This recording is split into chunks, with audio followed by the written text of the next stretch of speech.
आमच्या तालुक्यात एका विद्यार्थ्याचा रस्त्यावर अपघाती मृत्यू झाला। हा प्रसंग खूप वाईट होता। यामुळे एक प्रश्न निर्माण झाला की विद्यार्थी शाळेबाहेर सुरक्षित कसे राहतील। या समस्येवर आम्ही उपाय शोधला। आमच्या प्रकल्पामध्ये शाळेच्या रस्त्यावर 500 मीटर आधी एक सौर ऊर्जेवर चालणारा खास जांभळा सुरक्षा दिवा बसवला जाईल।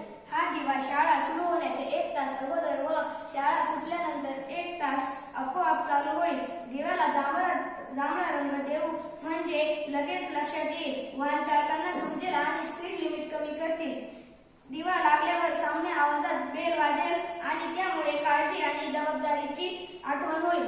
झोन संपल्यावर बोर्डवर ग्रीटिंग कार्ड संदेश येईल आणि रस्त्यावरील ठराविक अंतर QR कोड पण असतील। चालक कोड स्कॅन करून विद्यार्थी सुरक्षा प्रतिज्ञा घेऊन विद्यार्थी रक्षक प्रमाणपत्र मिळवू शकतात।